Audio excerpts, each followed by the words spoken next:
नमस्कार दोस्तों, आज हम लोग देखेंगे भारत की जो है जिस राज्य से सीमा लगता है उसको कवर करेंगे। चलिए देखते हैं। इसमें जो है उत्तर भारत का हिमालय जो है पश्चिम दिशा से सिंधु से लेकर फैला हुआ है। सिंधु से लेकर फैला हुआ है। आगे देखते हैं, हिमालय पश्चिम से पूर्व की दिशा से लेकर सिंधु तक फैला हुआ है। जैसे कि सिंधु नदी तिब्बत हो गया, लद्दाख हो गया, हिमालय हो गया, ब्रह्मपुत्र हो गया, अरुणाचल प्रदेश हो गया। जितनी भी नदियाँ निकलती है उसके बगल से क्या निकलती है, तो हिमालय निकलती है।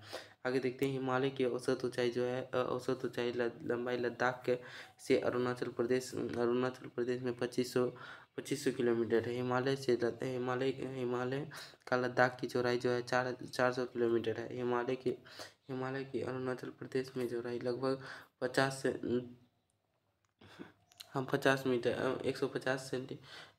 सेंटीमीटर है। उसके बाद आगे देखते हैं, हिमालय का भूभाग कहता है उसके 150 किलोमीटर। हिमालय का भूभाग रूप में युवा है। हिमालय क्या है, भूभाग रूप में युवा है। और कहता है सबसे पुराना अरावली पर्वत है। सबसे पुराना क्या है, अरावली पर्वत है दोस्तों। आगे देखते हैं सबसे ज़्यादा पुराना क्या है, अरावली पर्वत है। उसके बाद आगे देखते हैं, कहता है हिमालय तिब्बत की ओर हिमालय तिब्बत की ओर एतवें आकार का है। हिमालय तिब्बत की ओर एतवें आकार का है। भारत की ओर जो है उत्तल आकार का है। अंकन यानी कि हिमालय तिब्बत की ओर अवतल आकार का है और इधर भारत की ओर उत्तल आकार का है। कहता है हिमालय पर्वत का श्रेणी उत्पत्ति एवं तैतीस सागर के मालवे से हुआ है। हिमालय की जो उत्पत्ति हुआ है किसके कारण से हुआ है, तैतीस सागर से हुआ है। कहता लगातार जमाव के कारण हुआ है। इसका लगातार जमाव के कारण भी हुआ है। उसके बाद आगे देखते हैं, कहता है हिमालय के पर्वत चार समांतर श्रेणी में बांटा गया है। हिमालय के चार समांतर श्रेणी में बांटा गया है। हिमालय की कितने श्रेणी में बांटा गया, चार समांतर श्रेणी में बांटा गया है। ट्रांस हिमालय जो है, ट्रांस हिमालय, वृहद हिमालय और महान हिमालय। इसके बाद देख सकते हैं, ट्रांस हिमालय, वृहद हिमालय, जिसे महान हिमालय भी कहा जाता है, लघु हिमालय और शिवालिक हिमालय। कहता है कितने हिमालय हैं, तो चार हिमालय भागों में बांटा गया। ट्रांस हिमालय, उसके बाद महाहिमालय, उसके बाद शिवालिक हिमालय, उसके बाद लघु हिमालय। यानी कि पहले क्या है, ट्रांस हिमालय, वृहद हिमालय, लघु हिमालय, शिवालिक हिमालय। ट्रांस हिमालय हो गया, वृहद हिमालय हो गया। उसके बाद देखिए, ट्रांस हिमालय के अंतर्गत तिब्बत हो गया, जो चीन में बराबर होते हैं, कंचनजंगा हो गया। उसके बाद वृहद हिमालय हो गया, उसके बाद लघु हिमालय और शिवालिक हिमालय। उसी तरह से आगे बढ़ते हैं और देखते हैं, ट्रांस हिमालय जो दक्षिण में उत्तर से क्रमशः कैलाश पर्वत, जास्कर और लद्दाख का काराकोरम श्रेणी में पाई जाती है। ट्रांस हिमालय जो है दक्षिण के उत्तर क्रमशः लद्दाख और काराकोरम श्रेणी में पाया जाता है। भारत का सबसे जो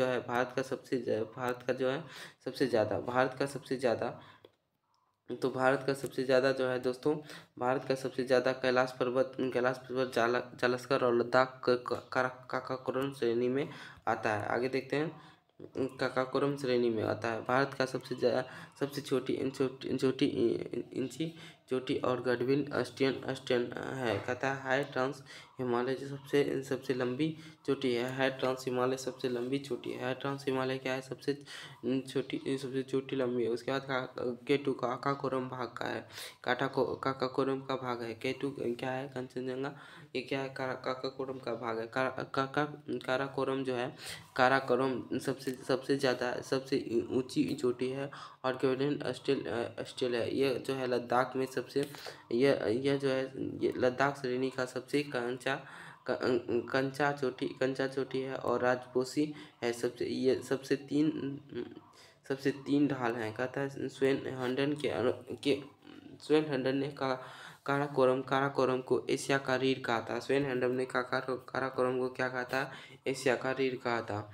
एशिया का रीढ़ किसे कहा था, तो काराकोरम को कहा था। कैसा, कैलाश पर्वत तिब्बत में स्थित है। कैलाश पर्वत कहाँ स्थित है, तो तिब्बत में स्थित है। इसके पश्चिम तथा दक्षिण के मानसरोवर झील है। इसके पश्चिम तथा दक्षिण में क्या है, मानसरोवर झील है। उसके बाद देखते हैं ट्रांस हिमालय तथा वृहद हिमालय। ट्रांस हिमालय जो दोस्तों होता है, ट्रांस हिमालय तथा वृहद हिमालय को हिंजन लाइन या सुचूर लाइन अलग करता है। कौन कौन हिंजन लाइन और सुचूर लाइन अलग करता है, आगे देखते हैं।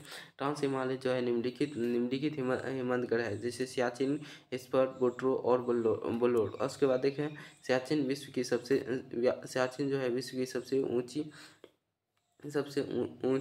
ऊंचा युद्ध स्थल है, ऊंचा युद्ध स्थल है सियाचिन। सियाचिन जो है घाटी की लंबाई जो है 75 किलोमीटर है। सियाचिन की लंबाई कितनी है, 75 किलोमीटर है। उसके बाद सियाचिन चीन चीन के घाटी के नाम से नुब्रो है, कहता है सियाचिन की एक चीन की घाटी से चीन के नाम से नुब्रो है। उसके बाद आगे देखते हैं, कहता है विकास कहता है विश्वास की प्रमुख घाटी, कहता है विश्वास की प्रमुख घाटी जो है ऊर्जा है। कहता है वृहद हिमालय महान हिमालय है। वृहद हिमालय क्या है, एक प्रकार का महान हिमालय। वृहद हिमालय का है महान हिमालय। महान हिमालय कहता है महान हिमालय जो है कश्मीर में गंगा कश्मीर में गंगा का प्रवेश कश्मीर में नंगा पर्वत से लेकर जो है अरुणाचल प्रदेश में नमाचा और पड़वा तक फैला है। कहता है महान हिमालय या ट्रांस हिमालय। महान हिमालय या ट्रांस हिमालय जो है तथा लघु हिमालय के बीच है। कहता है भारत और तिब्बत के बीच मार्ग को सिपालिका दर्रा कहते हैं, से लेकर जाता है। भारत और तिब्बत मार्ग कौन सा दर्रे से होके जाता है, तो वो जाता है आपका शिप किला दर्रा। शिप किला दर्रा किसके बीच है, भारत और तिब्बत के बीच, यानी भारत और चीन के बीच शिप किला दर्रा है। भारत और तिब्बत के बीच कौन सा दर्रा है, शिप किला दर्रा है। आगे देखते हैं दोस्तों, शिप किला दर्रा है, इसे होकर गुजरती है। उसके बाद विश्व की सबसे ऊंची चोटी जो है माउंट एवरेस्ट है। विश्व की सबसे ऊंची चोटी क्या है दोस्तों, तो माउंट एवरेस्ट है, जो वृहद हिमालय का हिस्सा है। कहता है जो वृहद हिमालय का हिस्सा है, नेपाल में स्थित है। कहता है ये कहाँ स्थित है, नेपाल में स्थित है।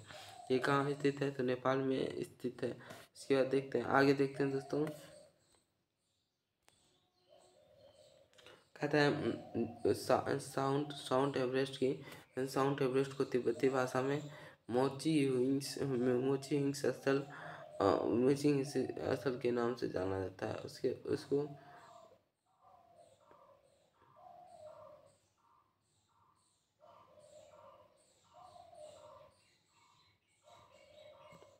उसके बाद देखते हैं माउंट एवरेस्ट की नेपाल की सागर माथा कहा जाता है। माउंट एवरेस्ट को नेपाल की सागर माथा भी कहा जाता है। आगे देखते हैं दोस्तों, उसके बाद देखते हैं माउंट एवरेस्ट को नेपाल का सागर माथा कहा जाता है।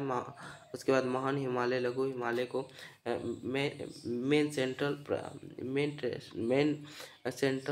थ्रस्ट अलग करता है। थ्रस्ट अलग करता है। उसके बाद आगे देखते हैं, वृहद हिमालय के कुछ पर्वत माउंट एवरेस्ट है, कुम्मकालू है, धौलागिरी है, अन्नपूर्णा है। कौन कौन सा है, माउंट एवरेस्ट, उसके बाद मकालू और धौलागिरी, और उसके बाद अन्नपूर्णा है। कहता है वृहद हिमालय के कुछ पर्वत हैं, जैसे कि माउंट एवरेस्ट, अन्नपूर्णा, उसके बाद मकालू और धौलागिरी। आगे देखते हैं दोस्तों, कहता है वृहद हिमालय का कुछ पर्वत भारत में स्थित है। वृहद हिमालय का कुछ पर्वत जो है भारत में स्थित है, जैसे कि कंचनजंगा, नागा पर्वत, नंदा देवी पर्वत, नामाचा, ये सब है। तो भारत नेपाल में सबसे जो है विश्व में सबसे ऊंची एवरेस्ट जो माउंट एवरेस्ट है, और दूसरा है आपका कंचनजंगा भारत में। आगे देखते हैं दोस्तों, देख सकते हैं इस तरह से आपका देखिए धौलागिरी, अन्नपूर्णी और मकारू, ये क्या है, नेपाल स्थित है। उसके बाद आगे देखते हैं, ये नंदा देवी पर्वत जो निकलती है, ये नंदा देवी हो क्या। उसके बाद नंदा देवी जब पर्वत निकलती है, उसके बाद ये एवरेस्ट बनते हैं। एवरेस्ट के नीचे थोड़ा कंचनजंगा जो सिक्किम में आ जाती है। उसके बाद आगे देखते हैं, नामचा बरवा और अरुणाचल प्रदेश में है। नामचा कहाँ है, अरुणाचल प्रदेश में। इस तरह से आगे बढ़ते हुए जाते हैं। कहता है लघु हिमालय, मध्य हिमालय तथा मध्य हिमालय महान हिमालय के दक्षिण स्थित है। लघु हिमालय मध्य हिमालय के दक्षिण स्थित है। उसके बाद आगे देखते हैं, कहता है यह हिमालय किसी भी किसी भी हिमालय पर्वत को क्या कर सकता है, किसी भी हिमालय पर्वत को बीच स्थिति कहता है, पर्वत के बीच स्थिति है। उसके बाद मध्य हिमालय जो है, हिमालय की सबसे लंबी श्रृंखला जो है पीर पंजाल है। मध्य हिमालय की सबसे लंबी श्रृंखला क्या है, पीर पंजाल है। आगे देखते हैं पीर पंजाल के ही माध्यम जो है कश्मीर की घाटी है। पीर पंजाल के माध्यम से ही कश्मीर की घाटी है। आगे देखते हैं पीर पंजाल के माध्यम से ही घाटी है। कहता है मध्य हिमालय जो है मध्य हिमालय की सबसे लंबी श्रृंखला पीर पंजाल है। पीर पंजाल के मध्य हिमालय कश्मीर की घाटी है। मध्य हिमालय जो है निम्नलिखित 3 श्रेणी में है, पीर पंजाल, धौलाधर और महाभारत। पीर पंजाल, धौलाधर और महाभारत। इसी तरह से आगे देखते हैं कहता है पीर पंजाल 3 श्रेणी में आता है, जैसे कि पीर पंजाल 19 देख सकते हैं, ये जो है उसके बाद जम्मू एंड कश्मीर में है। धौलाधर जो है हिमाचल प्रदेश में है। महाभारत नेपाल में स्थित है। कहता है शिमला जो है धौलाधर श्रेणी का हिस्सा है। शिमला किसका है, हिमाचल प्रदेश का हिस्सा है, जैसे कि धौलाधर शिमला और श्रेणी का हिस्सा है। आगे देखते हैं मध्य हिमालय निम्नलिखित शहर बसा हुआ है। मध्य हिमालय पर निम्नलिखित शहर बसा हुआ है, जैसे कि धर्मशाला, शिमला, उसके बाद मासूरी, उसके बाद रानीखेत, नैनीताल, सोनाली, दार्जिलिंग और औलंडा। कहता है धर्मशिला जो है शिमला, मासूरी, रानीखेत, नैनीताल और मनाली, दार्जिलिंग, अल्मोड़ा जो है किस पे बसा हुआ है, तो कहता है ये मध्य हिमालय में निम्नलिखित शहर पर बसा हुआ है। केसर का उत्पादक जो है जम्मू कश्मीर में बहुत ज़्यादा होता है। केसर का उत्पादक जम्मू कश्मीर में बहुत ज़्यादा होता है। उसके बाद देखते हैं विश्व की सबसे ज़्यादा केसर ईरानी होता है। विश्व का सबसे ज़्यादा केसर क्या होता है, तो ईरानी होता है। विश्व का सबसे ज़्यादा केसर ईरानी होता है। चीरानी सुरंग का नया नाम श्यामा प्रसाद मुखर्जी है। चीरानी सुरंग का नया नाम कहता है श्यामा प्रसाद मुखर्जी है। सुरंग किया जाता है। ये सुरंग भारत की सबसे लंबी सुरंग है। ये सुरंग भारत की सबसे लंबी सुरंग है। कौन सी चीरानी सुरंग नया नाम जो है श्याम प्रसाद मुखर्जी है। ये भारत की सबसे लंबी सुरंग कौन सी है, चीरानी श्याम प्रसाद मुखर्जी। उसके बाद देख सकते हैं ये जो है 9,028 किलोमीटर लंबी है। ये 2017 में चालू किया था। ये भारत और चीन की सुरंग जोड़ता है। ये भारत और चीन को जोड़ता है, जिसे 2017 में चालू किया गया था। आगे देखते हैं रोहतांग दर्रा अटल टनल का निर्माण किया गया है। रोहतांग दर्रा में अटल टनल का निर्माण किया गया है। रोहतांग दर्रा में क्या किया गया था, अटल टनल का निर्माण किया गया है। हिमाचल प्रदेश जो है कि 92 किलोमीटर से का था उद्घाटन 2020 में हुआ है। इसका हाल ही में उद्घाटन हुआ है। कब हुआ है, तो 2020 में हुआ। आगे देखते हैं कहता है शिवालिक हिमालय जो है यह हिमालय सबसे दक्षिण भाग है। यह हिमालय जो है सबसे दक्षिण भाग है। कहता है शिवालिक पर्वत का सबसे न्यूनतम पर्वत है। शिवालिक पर्वत का सबसे न्यूनतम पर्वत कौन सा है, तो ये शिवालिक हिमालय का सबसे न्यूनतम पर्वत है। इसकी ऊंचाई सबसे कम है। इसका विस्तार जो है पंजाब के तवार बेसिन कोसी नदी तक है। कहता था पंजाब के तवार बेसिन कोसी नदी तक है। शिवालिक पर्वत जम्मू कश्मीर और पहाड़ी कहा जाता है। शिवालिक पर्वत को जम्मू कश्मीर और पहाड़ी कहा जाता है। शिवालिक पर्वत को अरुणाचल प्रदेश में डफला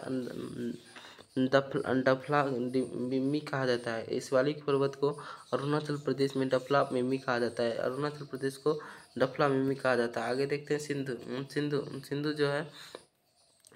सिंधु जो है एक प्रकार का नदी है जो फैला हुआ है कहाँ तक, पाकिस्तान से देख सकते हैं। इसका जो है आगे देखते हैं सिंधु। उसके बाद काकाकोरम हो गया लद्दाख। काकाकोरम कहाँ है, तो लद्दाख में स्थित है। उसके बाद जम्मू कश्मीर में स्थित है। लद्दाख में हो गया, सिंधु से होते हुए निकलती है। उसके बाद जसकर, उसके बाद पीर पंजाल, उसके बाद धौलाधर कहाँ पे है आपका, जम्मू कश्मीर इसमें है। महान हिमालय जो है आपका किस में आ जाता है, नेपाल में आ जाता है। महाभारत कहाँ आ जाता है, नेपाल में, तिब्बत में आ जाता है। और जो है आपका जो है उसके बाद कैलाश पर्वत कहाँ आ जाता है, चीन में आ जाता है। उसी तरह से कुछ भाग तिब्बत में भी आ जाता है। उसके बाद बांग्लादेश, उसके बाद कुछ सिक्किम में, कुछ बिहार में आ जाते हैं। से ब्रह्मपुत्र, इस तरह से देख सकते हैं ब्रह्मपुत्र इसमें आ जाते हैं तो गुजरते हुए गंगा इधर से इधर बांग्लादेश का आपका हो जाता है। तो इस तरह से पहाड़ की खाड़ियाँ निकलती है। ये ब्रह्मपुत्र यमुना, देखिए ब्रह्मपुत्र निकलती है तो यहाँ के यमुना कहलाती है। यमुना से उसके बाद मेघना नाम से आगे बढ़ती है, बंगाल की खाड़ी में गिर जाती है। उसी से गंगा जब बंगाल में गिरती है तो उसे पद्मा के नाम से जाना जाता है। जब पद्मा जब दोनों मिल जाती है तो उससे मेघना कहा जाता है। आगे देखते हैं कहता है, ये देखते हैं कहता है इसके बाद देखिए नदी घाटी के आधार पर हिमालय के 4 भागों में बांटा गया, जैसे कि पंजाब की हिमालय, कुमाई की हिमालय, उसके बाद नेपाल की हिमालय, असम की हिमालय। कुमाई की हिमालय जो है दोस्तों कहता है जैसे पंजाब हिमालय, हरियाणा हिमालय, कुमाई हिमालय, नेपाल हिमालय। उसके बाद आगे देखते हैं असम हिमालय कहता है काराकोरम लद्दाख और जास्कर कहता है सबसे ऊंचा काराकोरम है, नंदा देवी पर्वत है। उसके बाद त्रिशूला, गंगोत्री पर्वत है। नंदा पर्वत कुमायूं है। उसके बाद नंदा कुमायूं का सबसे ऊंचा पर्वत है, 7,816 मीटर है। उसके बाद अन्नपूर्णा जो है महाभारत है, एवरेस्ट है, धौलाधर है। उसके बाद माकला है, कंचनजंगा है और गोसाईनाथ है। नमाचा बरवा जो है, कुलीगढ़ है। उसके बाद चुमलीहारी है, ब्रह्मपुत्र है। इसी तरह से आगे देखते हैं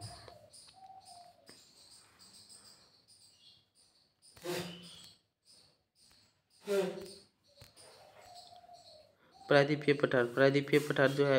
पठार यह गोंडवान का लैंड भाग है। ये प्रायद्वीपीय पठार कहाँ है? गोंडवान है। यह गोंडवान का लैंड भाग है। कहता है ये त्रिभुजाकार होता है। इसका फैलाव जो है इसका फैलाव गुजरात से पश्चिम बंगाल तक है। इसका फैलाव कहाँ तक है? गुजरात से पश्चिम तक फैला है। नर्मदा नदी भ्रमश के आधार पर प्रायद्वीपीय पठार का 2 भागों में बांटा गया है। भ्रमश के आधार पर प्रायद्वीपीय भागों में बांटा गया है। मध्यवर्ती उच्च भूमि है। मध्यवर्ती क्या है? उच्च भूमि। अरावली पर्वत जो है मालवा का पठार एवं बुंदेलखंड है। छोटा नागपुर का पठार जो है विंध्याचल पठार कहा जाता है। छोटा नागपुर का पठार क्या कहा जाता है? विंध्याचल पठार कहता है। मेघालय का पठार जो है मध्यवर्ती उच्च भूमि जो है क्या है? अरावली पर्वत। अरावली हो गया, मालवा हो गया, पठार हो गया, बुंदेलखंड हो गया, छोटा नागपुर का पठार हो गया, विंध्याचल पठार हो गया, हिमालय का पठार। उसके बाद अरावली दक्कन का पठार जो है सतपुरा श्रेणी, महाराष्ट्र का पठार हो गया, पूर्वी घाट का पठार हो गया, पश्चिमी घाट, महानदी और तेलंगाना का पठार हो गया। दक्कन का पठार के अंतर्गत कौन कौन सा आता है? सतपुरा श्रेणी। दक्कन का पठार जो आपका आता है सतपुरा श्रेणी आता है। उसके बाद महाराष्ट्र का पठार आता है, पूर्वी घाटी का पठार आता है, पश्चिमी घाटी का पठार आता है और महानदी का पठार आता है, तेलंगाना का पठार आता है। अरावली पर्वत जो है दोस्तों, अरावली पर्वत गुजरात से लेकर राजस्थान तक फैला हुआ है। अरावली पर्वत जो है गुजरात से लेकर राजस्थान तक फैला हुआ है, हरियाणा, दिल्ली। उसके बाद ये 800 किलोमीटर तक है। अरावली पर्वत जो है राजस्थान से लेकर फैला हुआ है, जो कि 800 किलोमीटर है, हरियाणा, दिल्ली तक। इसका जो है सर्वोच्च चोटी गुरु शिखर है। इसका सर्वोच्च चोटी क्या है? अरावली का सबसे सर्वोच्च चोटी है क्या है? गुरु शिखर है। उसी तरह से गुरु शिखर कहता है। अरावली पर्वत का सबसे पुराना पर्वत है। अरावली पर्वत सबसे पुराना पर्वत है। अरावली पर्वत जो है अपशिष्ट पर्वत का उदाहरण है। अरावली पर्वत जो है अपशिष्ट पर्वत का उदाहरण है। अपशिष्ट पर्वत का अवरोधक या दृष्टिगोचर कहा गया है। अब कहता है ये जो है अपशिष्ट पर्वत जो है अवरोध या दृष्टिगोचर कहा जाता है। अपशिष्ट पर्वत जो है अपर्दन के बाद बना हुआ है। कहता है अपशिष्ट पर्वत जो है अपर्दन के बाद बना हुआ भाग है। दिल्ली का रस है। उसके बाद आगे देखते हैं दोस्तों दिल्ली। कहता है दिल्ली में रायसीन पर्वत अरावली का ही भाग है। दिल्ली में रायसीन पर्वत जो है किसका भाग है? अराइन का भाग है। आगे देखते हैं मालवा का पठार जो है दोस्तों, मालवा का पठार इसकी सीमा जो है उत्तर में अरावली तथा दक्षिण में विंध्य हिमालय तक फैला हुआ है। मालवा का पठार उत्तरी भाग में बुंदेलखंड कहलाता है तथा पूर्वी भाग में बुंदेलखंड कहलाता है। उत्तरी भाग में क्या कहता है? उत्तरी भाग में बुंदेलखंड कहलाता है और तथा पूर्वी भाग में भी बेघलखंड कहलाता है। क्या कहलाता है? बेघलखंड कहलाता है। आगे देखते हैं बुंदेलखंड उत्तरी भाग में, पूर्वी भाग में बेघलखंड कहलाता है। आगे देखते हैं छोटा नागपुर का पठार। छोटा नागपुर का पठार जो है इसका विस्तार बिहार, झारखंड, बंगाल तथा उड़ीसा में है। कहता है इस छोटा नागपुर का पठार जो है बिहार, झारखंड, बंगाल और उड़ीसा में है। कहता है छोटा नागपुर का पठार जो है मुख्य नदी जो है स्वर्ण रेखा जो सोन तथा महानदी है। कहता है छोटा नागपुर का पठार का जो प्रमुख नदी है कौन कौन है? सोन नदी तथा जो है महानदी है। सोन नदी जो है आपका इस पठार में ग्रेनाइट तथा नीस पाया जाता है। इस पठार में क्या पाया जाता है?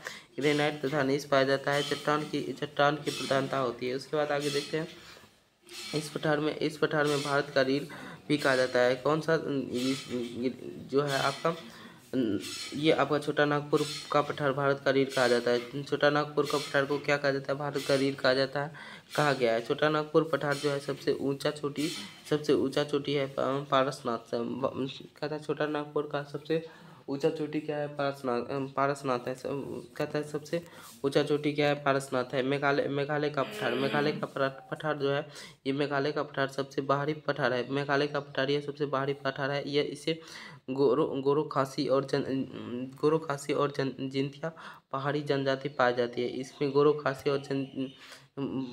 खासी पहाड़ी जनजाति पाए जाते हैं। इसकी सबसे ऊंची चोटी शिलांग की चोटी है। इसकी सबसे छोटी क्या है? शिवालिक की पठार।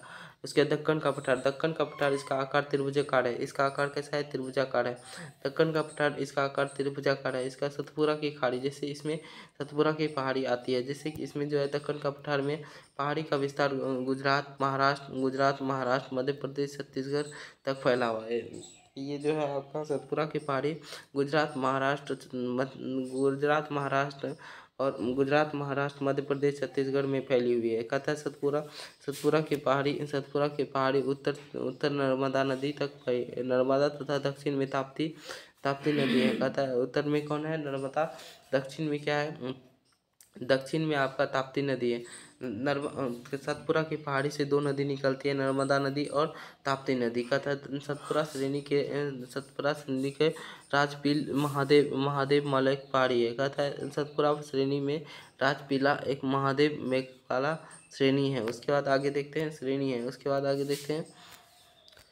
पहाड़ी है। उसके बाद सतपुरा श्रेणी की सबसे ऊंचा चोटी है। सबसे ऊंचा चोटी है। कहता है धूपगढ़ जो है आपका धूपगढ़ जो है पंचामढ़ी है। कहाँ है? धूपगढ़ सतपुरा की पहाड़ी में। धूपगढ़ कहाँ है? पंचामढ़ी में स्थित है। आगे देखते हैं नर्मदा नदी कौन सी? नर्मदा नदी आपका नॉर्थ साइड है और दक्षिण साइड साउथ साइड कौन सा है? तो आपका एक नदी निकलती है महानदी, जैसे कि राजपीला, महादेव और मकाला जो है किस पे है? तो ये जो है सतपुरा की पहाड़ी पे। ताप्ती नदी भी कौन सी पर्वत से निकलती है? ये आपका सतपुरा की पहाड़ी से निकलता है। आगे देखते हैं अमरकंटक हो गया, एमपी में हो गया। उसके बाद में कलंगरा है। इस तरह से बहुत सारी नदियाँ निकलती है। पश्चिमी घाट यह भारत का ताप्ती के मुहानों को कन्याकुमारी तक फैला हुआ है। कहता है ये गुजरात से लेकर कन्याकुमारी तक फैला हुआ है। पश्चिमी घाट के उत्तरी भाग को अपेक्षा दक्षिण भाग का ज़्यादा कुंजी है। कहता है पश्चिमी घाट में अवरोधी पर्वत को भी कहा गया है। कहता है ब्लॉक माउंटेन। पूर्वी घाट जो है पश्चिमी घाट एवं नीलगिरी पहाड़ी है। नीलगिरी पहाड़ी मुख्यतः नीलगिरी पहाड़ी जो है मुख्यतः कन्याकुमारी है, जो जहाँ पूर्वी घाट और पश्चिमी घाट में मिलती है। उसके बाद आगे देखते हैं। कहता है नीली पर्वत या इलुक पर्वत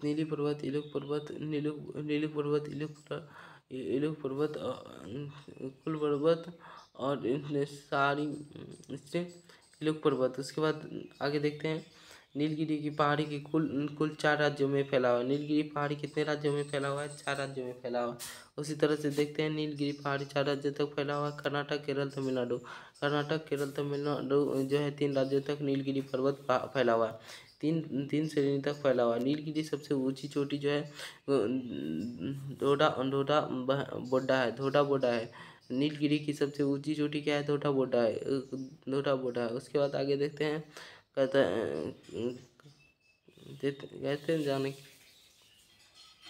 दक्षिण भारत के सबसे कहता दक्षिण भारत का सबसे ऊंची चोटी है, सबसे चोटी है आपका मुरी। आयना मुरी जो है दक्षिण भारत का सबसे चोटी है। कहता है नीलगिरी पहाड़ी को टोडा जनजाति में निवास करता है। नीलगिरी पहाड़ी जो है टोडा जनजाति में प्रवेश करती है। आगे देखते हैं, उसके बाद थैंक यू दोस्तों, मिलते हैं तब तक के लिए दूसरे वीडियो में।